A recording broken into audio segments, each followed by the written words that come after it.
Statut, le conseil et l'expertise du CIG Petite Couronne. Bonjour et bienvenue à tous dans Minute Statut, le hors-série. Aujourd'hui, nous allons nous intéresser à un acteur clé de la santé au travail des agents territoriaux, parfois méconnu mais pourtant essentiel, le service de médecine préventive. Alors qu'est-ce que le service de médecine préventive ? Quelles sont ses missions ? Et plus spécifiquement, en quoi le service de médecine préventive joue-t-il un rôle essentiel en matière de maintien dans l'emploi ? Ces questions, nous allons les aborder avec nos deux invités du jour, Emmanuelle Bourrin. Bonjour. Et Anne Pénéra. Bonjour. Minute Statut, le hors-série, c'est parti.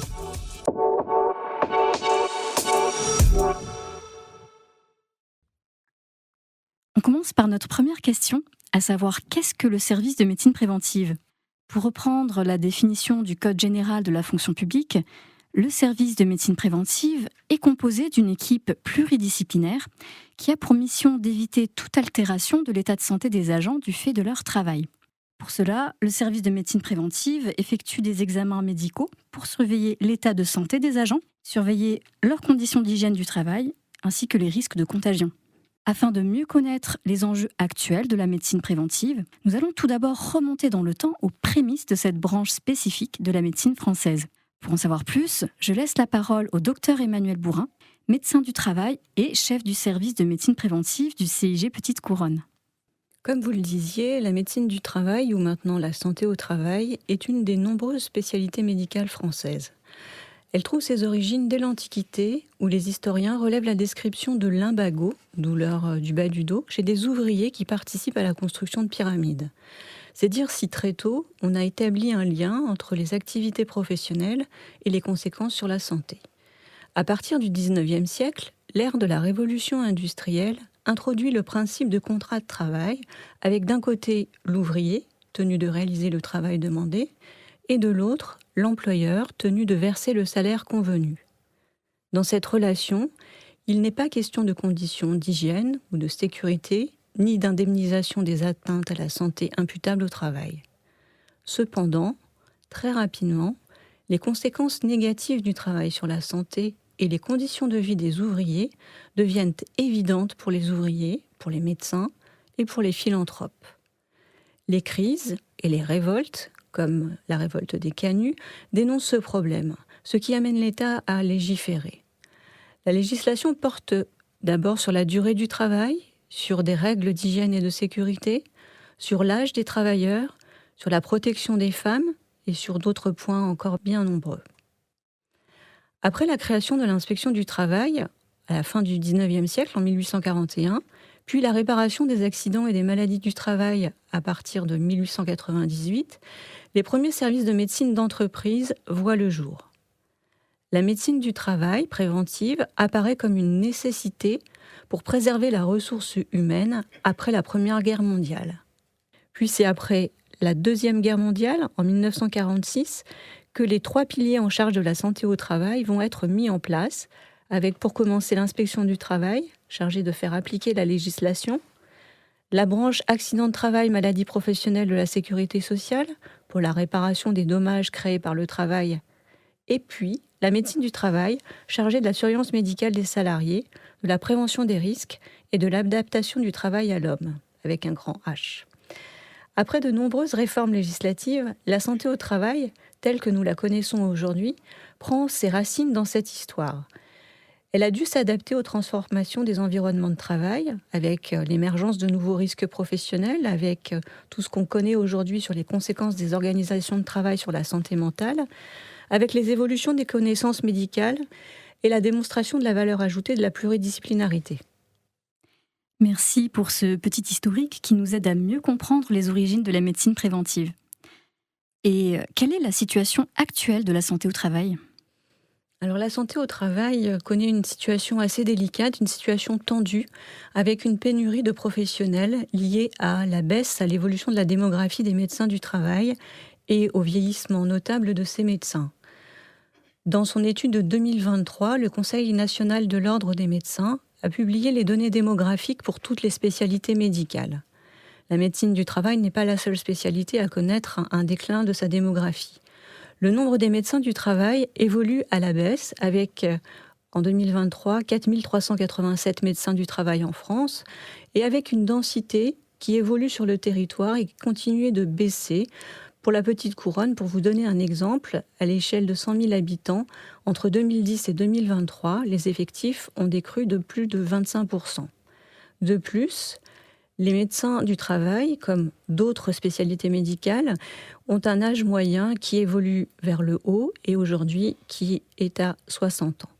C'est donc dans ce contexte qu'intervient la réforme de la médecine préventive en fonction publique territoriale au mois d'avril 2022. Justement, parlons un peu de cette réforme qui a été amenée par un décret du 13 avril 2022 relatif au service de médecine de prévention dans la fonction publique territoriale. Plusieurs mesures phares sont à retenir. Déjà, le terme de médecin de prévention est remplacé par celui de médecin du travail, comme c'est déjà le cas dans le secteur privé. L'examen médical périodique est remplacé par ce qu'on appelle une visite d'information et de prévention, à effectuer au minimum une fois tous les 2 ans pour les agents. Ensuite, l'infirmier, qui est recruté par l'autorité territoriale pour exercer ses fonctions dans un service de médecine préventive, doit être titulaire d'un diplôme, d'un certificat, titre ou d'une autorisation d'exercer. Et il doit avoir suivi ou suivre dans l'année de sa prise de fonction une formation conforme au programme déterminé par arrêté du ministre chargé des collectivités territoriales. Le décret introduit aussi la possibilité de recourir à la téléconsultation au regard du motif de la visite, sachant que l'opportunité d'y recourir est à apprécier par le médecin du travail. Et également, le service de médecine de prévention a une nouvelle mission de conseil auprès de l'autorité territoriale, des agents et de leurs représentants en matière d'évaluation des risques professionnels. Ce décret du 13 avril 2022 a également rappelé le rôle d'animation et de coordination du médecin du travail. C'est le médecin du travail qui fixe des objectifs et des modalités de fonctionnement du service de médecine préventive dans un protocole formalisé. Les collaborateurs médecins peuvent tout à fait se voir déléguer dans le cadre de ce protocole les fonctions de prévention qui sont attribuées au médecin du travail coordonnateur.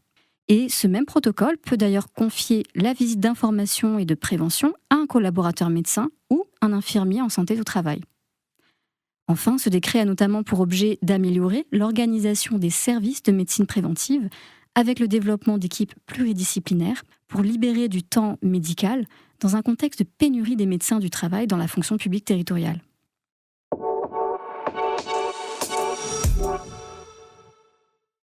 Docteur Bourrin, en plus des mesures prévues par ce décret de 2022, il ne faut pas oublier que le service de médecine préventive exerce des missions bien spécifiques. Quelles sont-elles ?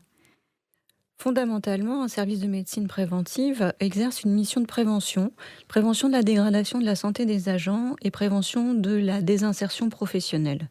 Ce sont des missions exclusivement préventives qui prennent la forme de conseils auprès des agents, auprès de leurs représentants, auprès de l'employeur. Ces professionnels de santé, médecins, infirmiers, ne sont pas choisis par les agents, mais ils peuvent constituer un lien entre un agent et son médecin traitant, entre un agent et son employeur, sous réserve d'y être autorisé par les agents. Ce sont souvent les seuls professionnels de santé qui vont s'intéresser au travail et qui vont rechercher potentiellement une origine aux problèmes de santé du côté du travail. Pour mémoire, infirmiers et médecins exercent tous deux dans des conditions précisées par le Code de la santé publique, dans la limite de leurs compétences professionnelles respectives. Ils sont qualifiés spécifiquement en santé au travail, comme vous le précisiez précédemment, avec un référentiel de formation qui a été décrit par le législateur pour les infirmiers très récemment. Pourriez-vous à présent nous expliquer plus en détail en quoi consiste la mise en place d'équipes pluridisciplinaires au sein des services de médecine de prévention ? Alors cette équipe pluridisciplinaire, elle apparaissait déjà dans le décret 85-603, mais elle n'était pas explicitée. Là, la réforme récente apporte des précisions très utiles. Le médecin du travail, qualifié en santé au travail, coordonne et anime le service de médecine préventive. Il coordonne une équipe pluridisciplinaire, potentiellement constituée de collaborateurs médecins. C'est le nom que prennent les médecins en reconversion professionnelle et en formation universitaire pour cette reconversion. Il coordonne une équipe qui peut comprendre des internes en médecine du travail, des infirmiers de santé au travail, un secrétariat médico-social et d'autres professionnels de santé comme des techniciens de la prévention des risques professionnels, des ergonomes, des psychologues du travail, des organismes spécialisés en santé au travail, comme l'INRS par exemple. Les médecins du travail, les collaborateurs médecins, les internes, les infirmiers de santé au travail disposent d'un temps de travail minimal en collectivité qui va être défini en fonction de l'effectif d'agents déclaré par l'employeur et par rapport à la part d'agents en surveillance médicale dite particulière dans le cadre de situations individuelles de santé comme la grossesse, l'allaitement, la situation de handicap, les personnes qui présentent des pathologies particulières chroniques et également les situations de travail qui comportent des risques spéciaux qui amènent à renforcer la surveillance du service de médecine préventive. Le binôme infirmier-médecin remplit 4 types de missions complémentaires. Les actions en milieu professionnel, la surveillance de l'état de santé des agents, la traçabilité de ces données de santé au dossier médical de santé au travail et la mission globale de conseil. L'intervention du médecin et de l'infirmier va s'articuler entre ces 4 piliers et chacun va pouvoir intervenir sur chacune de ces missions moyennant la déclinaison d'un protocole de délégation de tâches du médecin vers l'infirmier. Le médecin du travail reçoit les agents en visite médicale d'embauche et organise le suivi médical périodique. C'est là qu'il agit de façon complémentaire avec le médecin agréé. La différence d'intervention du médecin du travail et du médecin agréé est parfois difficile à comprendre. Le médecin du travail va vérifier la compatibilité de l'état de santé avec les conditions de travail liées au poste réel de l'agent, alors que le médecin agréé, lui, va vérifier l'aptitude à l'exercice d'un emploi public correspondant à des fonctions postulées a priori. En médecine préventive, la périodicité de la visite d'information et de prévention est restée fixée au minimum à 2 ans en fonction publique territoriale, contrairement aux autres fonctions publiques. Et cette période est modulée selon le type de surveillance médicale particulière. Le temps de travail minimal d'intervention du service de médecine préventive correspond à une association de temps consacré aux actions sur le milieu de travail, au moins 1/3 du temps, et à 2/3 du temps consacré à la surveillance médicale des agents. L'infirmier, comme le médecin, vont pouvoir réaliser les suivis médicaux périodiques, mais par facilité de répartition des tâches et pour permettre aux médecins de se concentrer sur des situations de santé individuelle plus complexes, c'est le médecin du travail qui va réaliser l'exclusivité de la surveillance médicale particulière. Le médecin du travail, pour piloter cette équipe et organiser le travail, rédige un ou des protocoles formalisés qui vont détailler les objectifs et les modalités d'intervention de chaque professionnel de l'équipe pluridisciplinaire, tant sur l'activité clinique que sur les actions en milieu de travail. Est-ce que l'infirmier de santé au travail exerce les mêmes missions que le médecin du service de médecine préventive ? Alors, on ne peut pas exactement dire que ce sont les mêmes missions, mais il va s'attacher aux mêmes objectifs. Du point de vue clinique, les objectifs de la visite d'information et de prévention sont les mêmes, quel que soit le professionnel qui la réalise. L'infirmier ne va pas examiner l'agent, mais il va poser un diagnostic infirmier. En revanche, seul le médecin du travail, le médecin du service de médecine préventive, peut prescrire un aménagement du poste de travail sur l'avis qu'il va rendre à l'agent et à l'employeur. Le médecin peut également prescrire des examens complémentaires dans 3 finalités distinctes: dépister une maladie professionnelle, dépister une maladie dangereuse pour l'entourage professionnel de l'agent ou pour lui-même, ou bien pour déterminer si l'état de santé de cette personne est compatible avec le poste exercé. La dernière révision du décret relatif au service de médecine de prévention dans la fonction publique territoriale décrit également les autres motifs de consultation que sont les visites occasionnelles à la demande de l'agent ou à la demande de l'employeur, en réaffirmant un principe qui nous est cher, le principe du secret médical. Pour les actions sur le milieu professionnel, même si tous les professionnels peuvent réaliser ce travail, les infirmiers vont intervenir uniquement moyennant un protocole de délégation de tâches. L'accès aux locaux et aux informations utiles à la bonne connaissance des conditions de travail doit être garanti pour l'ensemble des professionnels. Le médecin du service de médecine préventive est habilité à diligenter des enquêtes et études épidémiologiques. Il peut aussi prescrire des prélèvements et des mesures à des fins d'analyse. Le médecin est membre de droit de la formation spécialisée en santé, sécurité et conditions de travail du comité social territorial et il va pouvoir inviter l'infirmier à participer à ces différentes actions, que ce soit les enquêtes ou que ce soit la participation à la formation spécialisée en santé, sécurité et conditions de travail du CST. Tout ça est soumis à la validation de l'employeur, bien sûr. Le médecin dispose également de la faculté de signalement des risques dans le milieu de travail, risques qui pourraient atteindre la santé des agents.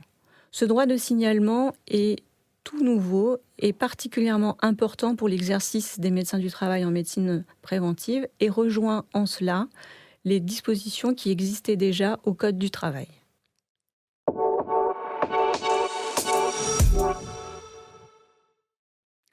Je me tourne à présent vers Madame Anne Penera, responsable santé et maintien dans l'emploi au sein de la direction des ressources humaines de l'établissement public Est Ensemble. Madame Penera, vous travaillez depuis 2 ans avec un binôme infirmier-médecin. Pouvez-vous nous expliquer quels sont les avantages ou inconvénients de cette modalité d'intervention pour votre collectivité ? Le premier avantage du binôme infirmier-médecin est de maintenir le suivi médical périodique pour tous les agents. En effet, l'infirmière réalise une partie des visites d'information et de prévention, ce qui décharge le médecin du suivi périodique et lui permet de se concentrer sur les situations plus complexes. Cette organisation en binôme est exigeante pour la collectivité qui convoque. Elle repose sur un suivi précis des consultations et des avis rendus pour préparer les convocations. La sélection des agents à convoquer auprès de l'infirmière n'est pas toujours simple pour l'employeur. Cette organisation est d'autant plus délicate qu'il n'existe pas d'articulation entre les plateformes informatiques du service de médecine préventive et du service RH. Lorsque le service de médecine préventive a mis en place le binôme, quelques agents se sont questionnés sur la convocation auprès d'une infirmière, mais cela disparaît au fil des mois. Ils ne font jamais part d'insatisfaction à la suite de la visite d'information et de prévention infirmière. L'infirmière dispose de plus de temps que le médecin pour travailler sur la prévention des risques professionnels en collaboration avec les acteurs de la prévention de la collectivité. Sur prescription du médecin, elle réalise des observations d'activité et des observations de poste. L'infirmière permet au médecin de faire le lien entre les données cliniques qu'il a recueillies en consultation et le terrain. Dans notre expérience, les 2 professionnels, infirmières et médecins, sont identifiés avec des rôles bien complémentaires, avec une activité de consultation médicale poussée, assurée par le médecin. Pouvez-vous nous donner une illustration de la complémentarité de l'intervention de l'infirmière aux côtés du médecin ? Une étude de santé a été menée par l'infirmière du travail au sein des unités techniques de la direction de la prévention et de la valorisation des déchets, à la suite de plusieurs constats relatifs à la santé des agents occupant des fonctions exigeantes physiquement, notamment de collecte de déchets. Des aménagements de postes nombreux, qu'ils soient temporaires ou définitifs, la survenance d'accidents de travail répétés dans des circonstances identiques, des absences pour raisons de santé nombreuses, mais également des constats cliniques nous ont menés à accentuer le travail de prévention sur ce secteur. L'infirmière et le médecin ont réalisé un travail d'analyse des données relatives à l'absentéisme et l'accidentologie, mais également d'observation de l'activité des agents sur le terrain, menant à la formulation de recommandations tant individuelles, telles que des aménagements de poste, que collectives, telles que l'organisation du travail, l'hygiène des locaux, la sécurité du cheminement sur les bases de vie, le choix de nouveaux véhicules. Ce travail a été réalisé en collaboration avec les différents acteurs de la prévention, qu'ils soient internes ou externes, à savoir les agents, les encadrants de proximité, la direction, le CST, Comité social territorial, la direction des ressources humaines et l'ACFI, agent chargé des fonctions d'inspection des règles d'hygiène et de sécurité. Et vous, docteur Bourrin, que pensez-vous de cette complémentarité du binôme infirmier-médecin ? Alors, je suis une fervente défenseur de ce binôme infirmier-médecin, puisque notre service au Centre interdépartemental de gestion de la Petite Couronne avait mis à l'essai cette formule de travail depuis 2007, bien avant que le texte ne le pose comme un principe dans le Code du travail. Et je crois que c'est l'avenir de cette discipline, si cette discipline a un avenir devant elle. Il me paraît d'abord utile de rappeler que les services de médecine de prévention s'adaptent à un monde du travail en constante évolution et, au-delà des aspects réglementaires nombreux, conduisent des actions qui répondent aux enjeux de la population suivie, tels que l'accompagnement des agents atteints de maladies chroniques. Et même si c'est une banalité de le dire, l'allongement de la carrière et de la durée active au travail fait que le nombre d'agents atteints par ces maladies chroniques va aller crescendo et qu'il va falloir réfléchir à aménager le travail pour permettre à tous ces gens de continuer leur activité malgré ces pathologies, et également d'accompagner le vieillissement de la population d'agents sans pathologie. Dans le contexte de pénurie de médecins du travail, la mise en place des binômes infirmiers-médecins permet de consacrer un temps adapté à l'effectif de la collectivité et de garantir une qualité de service. Cela permet de réaliser le suivi médical périodique de tous les agents. L'évaluation préventive de l'état de santé global est ainsi assurée. Cela permet de repérer des signes annonciateurs de difficultés de santé et de conseiller, voire d'alerter l'agent comme l'employeur, avant que la situation ne soit trop dégradée pour intervenir. Le binôme infirmier-médecin permet également d'améliorer la réactivité du service de médecine préventive en conjuguant consultation et observation d'activités réelles dans un temps court. Ainsi, les prescriptions d'éventuels aménagements de poste correspondent précisément à la situation de travail et les adaptations des postes de travail peuvent être réalisées dans un temps proche de la consultation. De plus, je rejoins Madame Penera sur la délégation du suivi de la visite d'information de prévention à l'infirmier, qui permet aux médecins de disposer de plus de temps pour recevoir les agents en surveillance médicale particulière lors des consultations à la demande, qui représentent aujourd'hui la part majoritaire des consultations des médecins en médecine préventive, ou bien lors des consultations de reprise après arrêt de travail, même si ces dernières ne sont pas obligatoires dans notre réglementation, nous les encourageons vivement. Et concrètement, Madame Penera, comment cela se traduit-il au sein de votre collectivité ? La complémentarité du travail médecin-infirmière se trouve dans les aménagements de poste. Le médecin se concentre sur le volet médical et l'évaluation médicale, alors que l'infirmière joue le rôle des yeux du médecin sur le terrain. Par ses observations, l'infirmière va permettre de traduire les prescriptions du médecin en préconisations appliquées au poste de travail, et ce, de façon pragmatique. Cela améliore la compréhension des prescriptions du médecin et la traduction de ces prescriptions en aménagement de poste pour l'agent et sa hiérarchie. Par ailleurs, l'intervention de ce binôme facilite le travail de mon service avec les encadrants de proximité en apportant des explications médicales aux aménagements de postes de travail ajustés dans le cadre des visites de terrain. Un aménagement de poste concerté permet de prévenir la désinsertion professionnelle tout en sensibilisant les encadrants par un professionnel tiers autre que la DRH.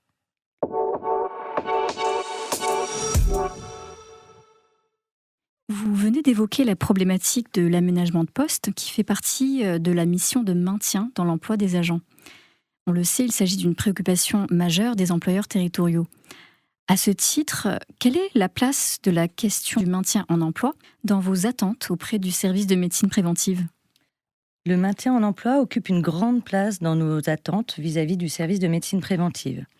Préoccupée par la continuité de services publics et par la bonne gestion financière, notre collectivité favorise les reprises de travail, même avec des aménagements de poste.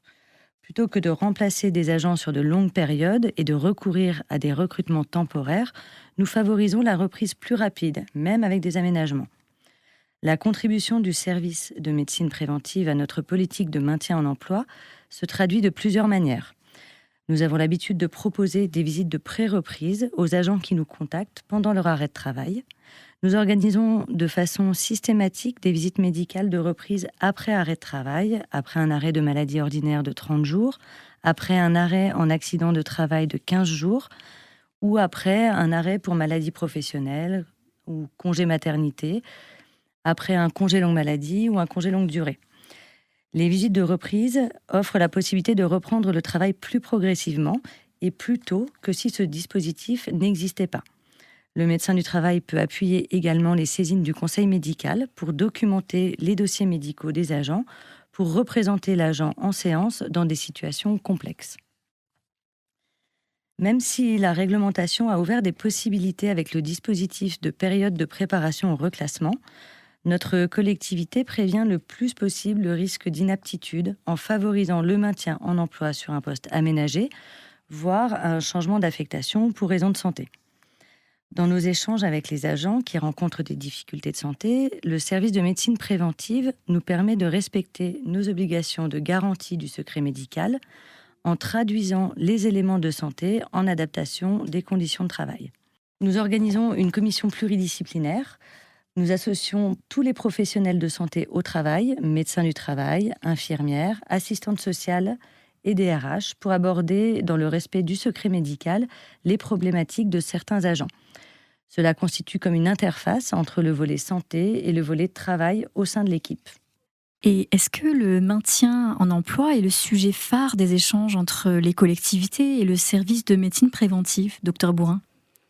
Alors oui, c'est vraiment le sujet phare des échanges entre collectivités et services de médecine préventive. C'est le cas également des services de prévention de santé au travail interentreprises et même le Code du travail, fort de ce constat, depuis 2022, impose aux services de santé au travail du privé de comprendre, d'organiser ce qu'on appelle une cellule pluridisciplinaire de prévention de la désinsertion professionnelle, qui est basée sur la définition d'un article du Code du travail, le L4622-8-1. Et si cette disposition ne s'applique pas directement aux services de médecine préventive en collectivité territoriale, il n'en reste pas moins qu'ils sont très concernés par le sujet. Les employeurs ont une attente forte d'accompagnement sur le maintien d'emploi de leurs collaborateurs, dans la mesure où, comme nous le disions tout à l'heure, le vieillissement de la population active, la survenue plus importante de pathologies chroniques, mais aussi la particularité des secteurs d'activité des collectivités territoriales, avec une part de métiers pénibles non négligeable, font que le sujet de l'absence au travail et du maintien dans l'emploi sont primordiaux. En lien avec les professionnels de santé chargés des soins, des assistants sociaux du travail, des référents handicap des collectivités, des CST et des services d'appui au maintien en emploi mis en place par le centre de gestion, comme c'est le cas au CIG de la Petite Couronne avec le service Conseil, Insertion et Maintien dans l'emploi, le service de médecine préventive s'inscrit complètement dans la démarche de prévention de la désinsertion professionnelle. Quelles sont les sollicitations des employeurs auprès du service de médecine préventive pour contribuer justement à la prévention de la désinsertion professionnelle ? Est-ce qu'il y a beaucoup d'anticipation sur ce sujet ? L'anticipation, je pense que je vais un petit peu vous décevoir. Il y en a encore trop peu. Il faut savoir que les métiers exercés par les agents territoriaux comportent de fortes composantes de pénibilité, dans une acception large de la définition, au-delà de celle du Code du travail. L'âge moyen des agents territoriaux aujourd'hui est de 46 ans, contre 41 ans dans le privé, avec une moyenne d'âge pour les agents qui occupent des postes dits pénibles supérieure à celle-ci. Ces deux points, associés au recul de l'âge de départ à la retraite, font qu'on comprend aisément la préoccupation du maintien dans l'emploi. Comme nous le soulignons depuis le début de cet échange, le service de médecine préventive est un des acteurs du maintien dans l'emploi en réparation secondaire, voire tertiaire. Il les conseille également sur des mesures de prévention primaire dans l'évaluation des risques professionnels qui contribuent très en amont à la protection des conditions de travail et à la préservation de la santé. Malheureusement, on peut souligner que les sollicitations des collectivités se concentrent sur des actions de prévention tertiaire au détriment de la prévention primaire. Dans l'urgence de la continuité de service, les collectivités recherchent beaucoup de solutions à court terme et ne se tournent que peu sur ces mesures de prévention à moyen long terme. La mise en place d'outils, comme l'entretien de mi-carrière pour les agents exerçant des métiers à forte pénibilité, représente ainsi une piste intéressante. C'est dans cet objectif que le service de médecine préventive du CIG promeut de coupler l'entretien de mi-carrière réalisé par les directions des ressources humaines avec un bilan médical par le service de médecine préventive. Pour clôturer notre échange, il me semble important de rappeler que le CIG Petite Couronne organise tous les ans des événements afin de sensibiliser ses affiliés sur le sujet de la médecine de prévention. Vous souhaitez peut-être nous en dire plus, Dr Bourin ? Oui, je vous remercie. J'ai l'occasion de faire la promotion des événements organisés par la Direction de la prévention, de la santé et de l'action sociale au travail, auquel est rattaché le service de médecine préventive, et j'en profite. Oui, nous avons l'habitude d'organiser des événements avec les collègues des autres services de cette direction, en particulier le service ergonomie, ingénierie, prévention des risques professionnels. Et cette année, nous allons proposer le 15 octobre prochain une rencontre de la prévention intitulée « Agents des sports, mettez KO les risques pro », au cours de laquelle d'ailleurs une infirmière de santé au travail fera un retour d'expérience sur la prévention du risque chloramine en piscine couverte. Enfin, le 14 novembre prochain, nous organiserons la 21e journée santé et sécurité au travail qui sera consacrée au rythme et temps de travail, comment trouver le bon tempo pour la santé et le bien-être des agents. Un grand merci à vous d'avoir participé à cet échange qui nous a permis d'en apprendre plus sur les missions et le fonctionnement des services de médecine de prévention, et notamment depuis la réforme réglementaire de 2022. Pour aller plus loin, n'hésitez pas à consulter les documents et liens utiles que vous trouverez sous ce podcast ou pour les abonnés au CIG Petite Couronne en passant par notre site internet espace abonnés. Merci à tous de nous avoir suivis. On se retrouve le mois prochain pour un nouvel épisode de Minute Statut, le Zoom, qui portera sur le compte épargne-temps ou CET. À très vite.